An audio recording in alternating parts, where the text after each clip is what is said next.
Today, we're diving into an idea that might just fundamentally shift how you perceive every choice you've ever made. Imagine if, as a leading Stanford professor provocatively suggests, the very concept of free will is, well, an illusion. What if deep down you have no free will at all? That's the challenging premise we're dissecting today.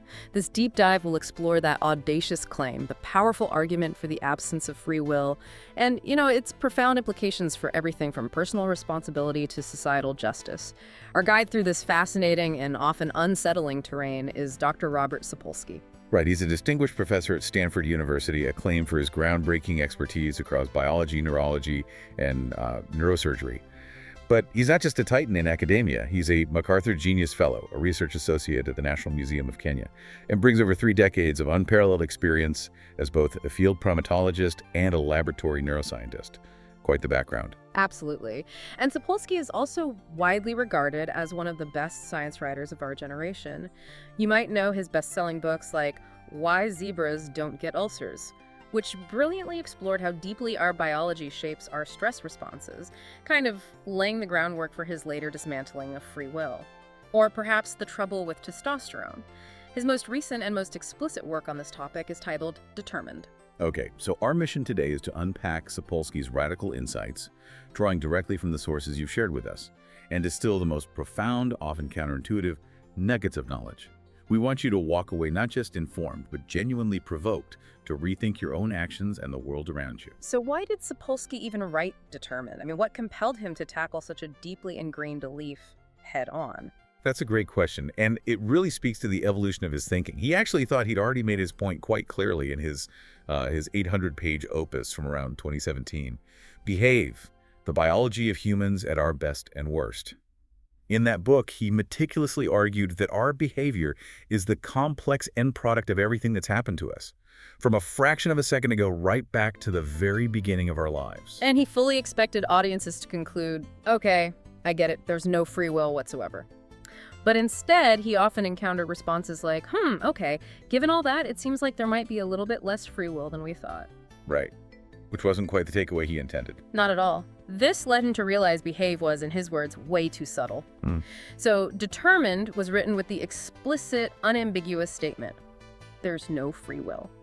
Just putting it right out there. It's an incredibly bold declaration. I mean, our common intuitive perception of free will is that we consciously choose, we know the consequences, we see alternatives. Exactly. But Sapolsky argues this completely misses the crucial question, which is, how did you become the sort of person who would have that intent at that point? Ah, okay. So tracing the origin of the intent itself. Precisely.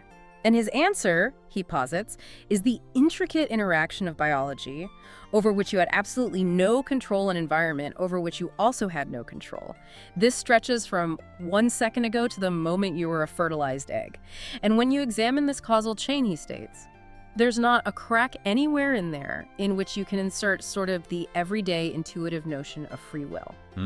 I imagine many listeners, myself included, might instinctively push back on that. It feels like, Yeah. well, if our choices aren't truly ours, where does accountability fit in? Our language, after all, is just laden with meaning that feels like free will. That's a crucial point, and Sapolsky draws a very important distinction. He says being a causal agent simply means you cause something to happen, like your hand picking up a pen. You might choose to pick up that pen in that moment. But Sapolsky argues that the source of that choice, the very intent behind it, is itself a product of uncontrollable biological and environmental forces. So you're an agent, yes, but not a free one in the traditional sense. You're causing things to happen, but the why of your causation is predetermined. Okay, that distinction really helps clarify it. So you caused the action, but you didn't freely cause the desire or intent behind the action. Exactly. And to really understand this, he introduces the concept of distributed causality. Right. What exactly does he mean by that? The multitude of things that lead to an action. He's asking us to look at the gazillion little microscopic threads of influence that converge to produce any given behavior. It's not one single cause.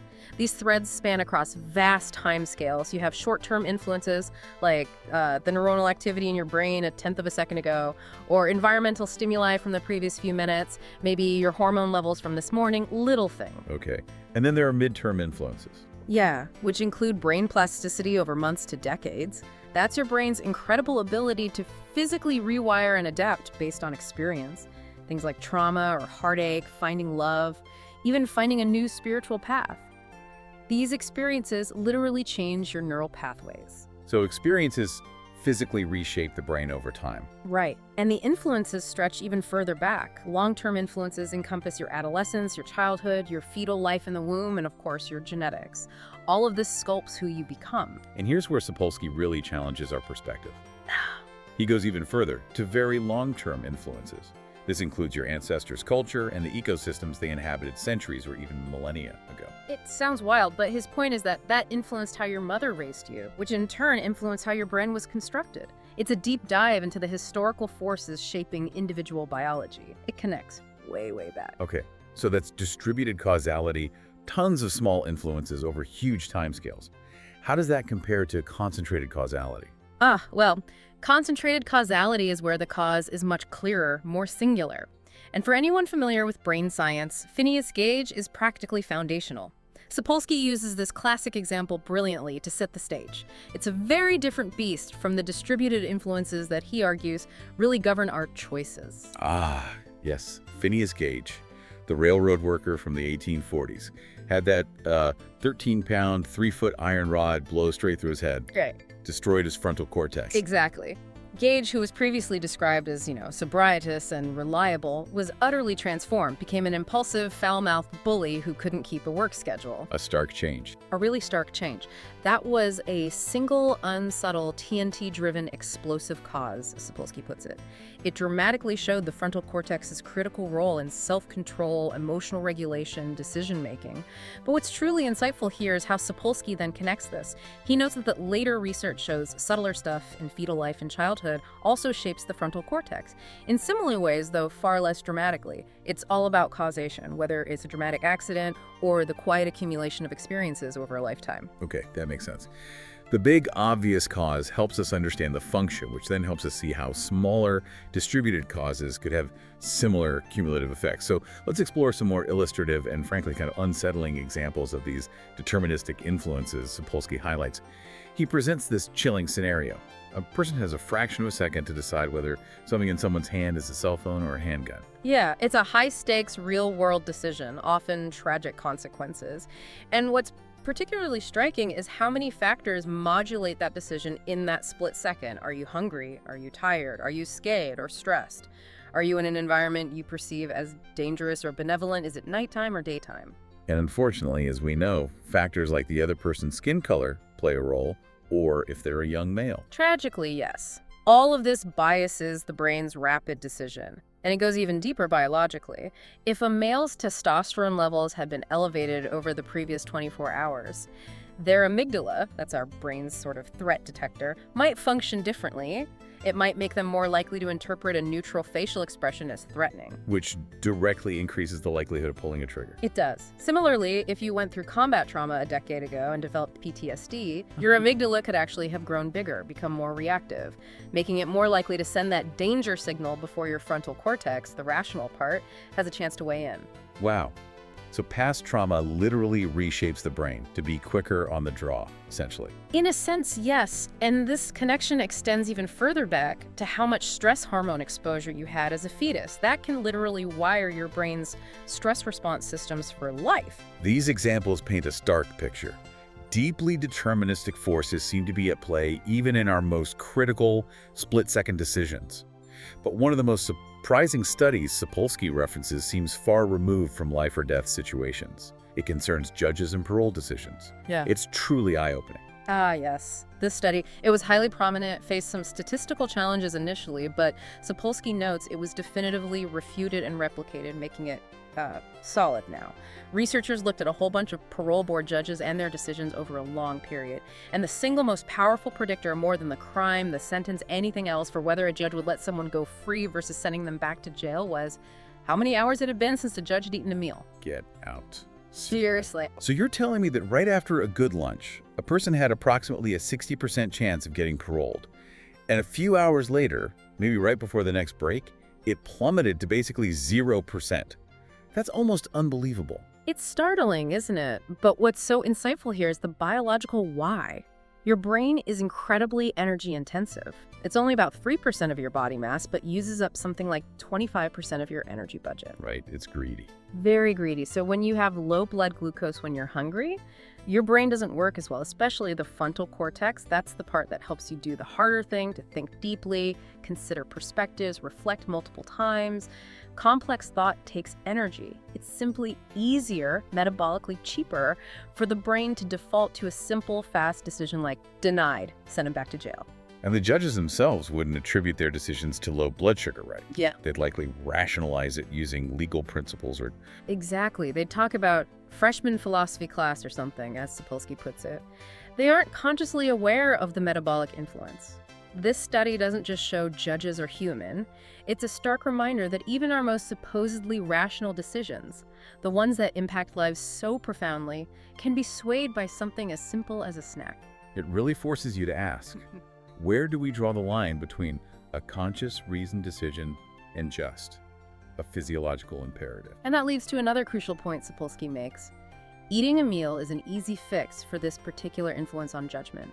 But what about the hard solves? What about the impact of massive trauma 20 years ago, or being raised in deep poverty, or fetal alcohol exposure? Those are not as easy of a fix. Right. You can't just give someone a sandwich to undo decades of disadvantage or trauma. Exactly. And for these deeper, harder-to-fix influences, Sapolsky's advice is basically, be skeptical. Question strong judgments you have about others, and even about yourself. Reflect repeatedly, especially when you're tired or stressed. It's really a call for immense humility about our judgments. These examples, from the split-second shoot-don't-shoot decision to a judge's parole ruling, they paint a very consistent picture.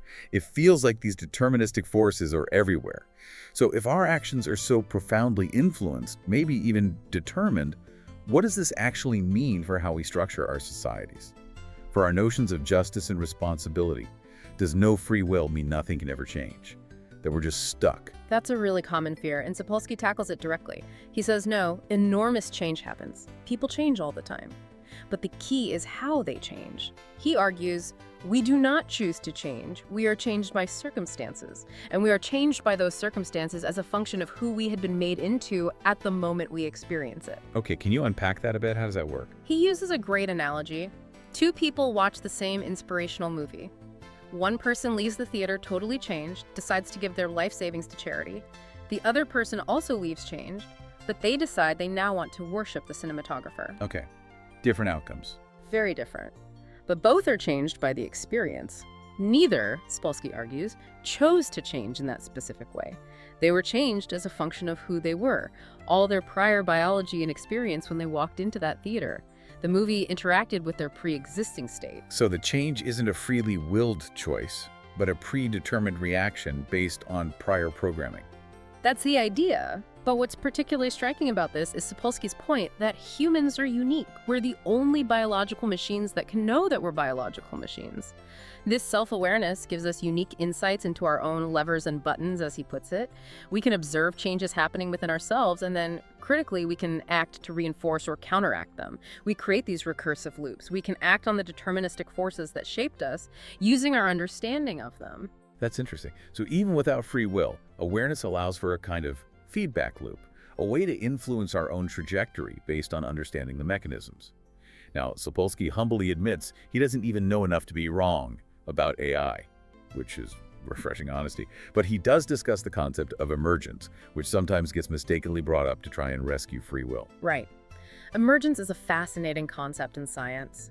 It's where complex qualities or behaviors arise from the collective actions of many simple components acting together. Think consciousness somehow arising from billions of individual neurons firing, or the intricate structure of an ant colony from simple ants following basic rules, or even wetness from H2O molecules. None of the individual parts have that property, but the collective does. Exactly. But Sapolsky makes a crucial distinction. Free will, in the sense we usually mean it, is not an emergent property like that. Emergence requires the individual components to remain simple and just follow their deterministic rules. For free will to be emergent, it would somehow require those components, like individual neurons, to suddenly break free from their own histories, to transcend their physical programming. Which contradicts the whole idea of emergence. It'd be like, as he colorfully puts it, ants suddenly deciding to speak French. The underlying components don't magically get new abilities. Okay, so free will isn't just complexity arising from simple rules. It would require the rules themselves to be broken at the fundamental level. This deterministic view also ties deeply into our evolutionary roots and cultural programming, doesn't it? You mentioned the frontal cortex earlier. Yes, the frontal cortex. It's the most recently evolved part of the primate brain, and significantly, it's the last part to fully mature in humans, often not until around age 25. Which seems kind of late. It does, but there's a reason. Sapolsky points out that its genes seem to have evolved to make it as free from genes as possible, meaning it's highly plastic, designed to be sculpted extensively by experience, by environmental determinism.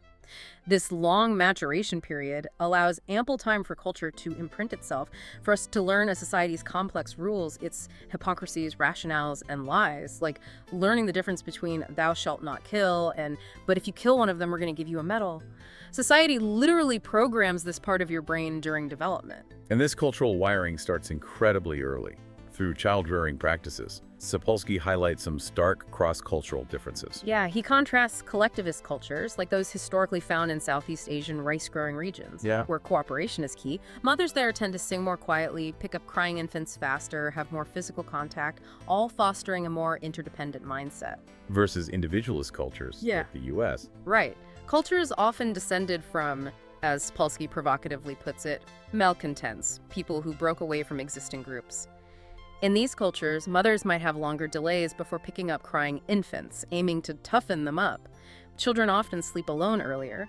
He gives that example of showing a child a picture with fish. A collectivist mother might point out a fish that's all alone, framing it negatively.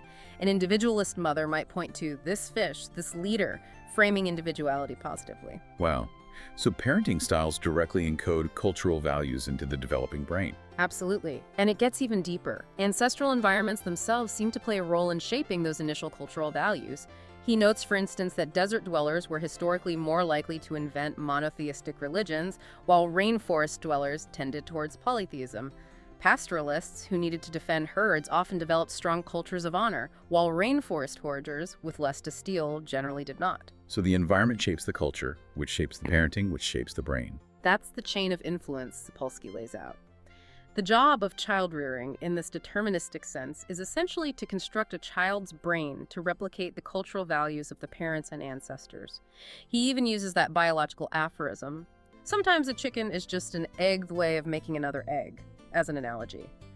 Social anthropology, viewed reductively through this lens, becomes the study of how you wire up a brain like your parents' brains, passing on values, beliefs, myths, literally sculpting the brain through experience, like shaping something in a wind tunnel.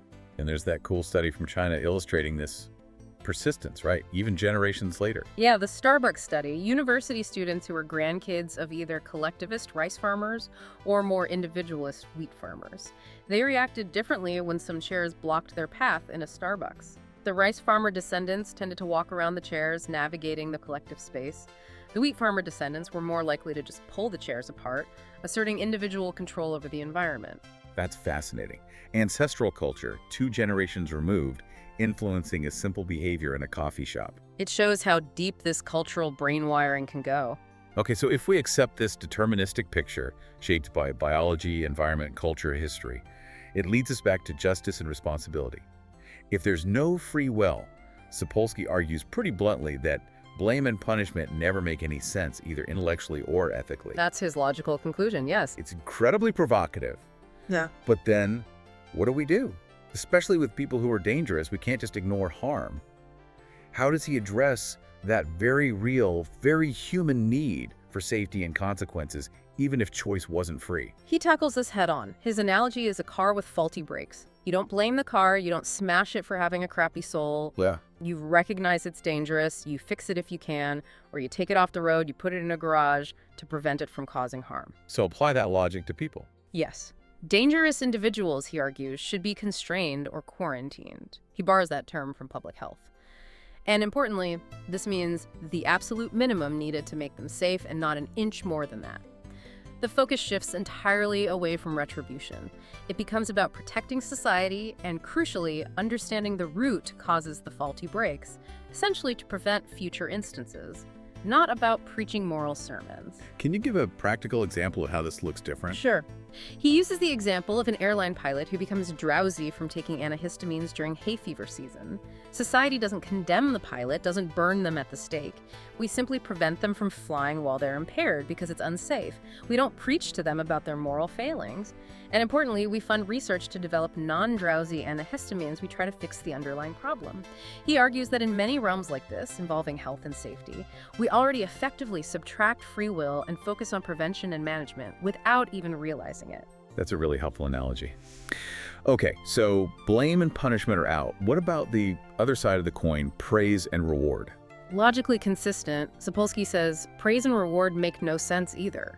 If you didn't freely choose the action, you don't deserve blame, but you also don't deserve praise in that intrinsic sense. He even states that meritocracies are as insupportable as criminal justice systems, because the merit itself is ultimately a product of factors you didn't choose. Wow, okay, that hits hard. Because our society is so built on the idea of earned success, of merit. It really is, and this is where it gets really challenging for many people, practically speaking. It raises a tough question. How do you motivate people?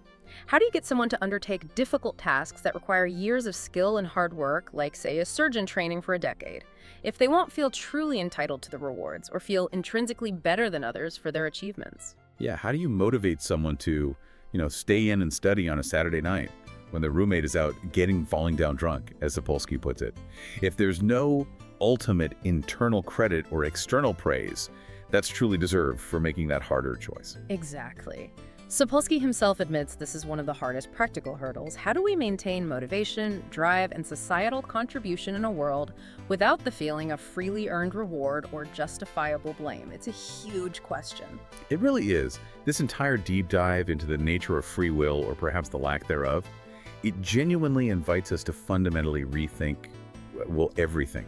How we view ourselves, how we view others, if we really are all the intricate end products of, as you said, a million distributed causes, countless biological and environmental threads, countless moments of luck, how did that understanding fundamentally shift how we perceive ourselves and the people around us? What does it truly mean to know yourself if the you doing the knowing is also a product of these forces? And maybe the biggest question, what kinds of societies might we build if we could fully embrace this deterministic view? If we moved beyond our deeply ingrained notions of blame and praise and instead focused entirely on understanding causes and promoting well-being and safety.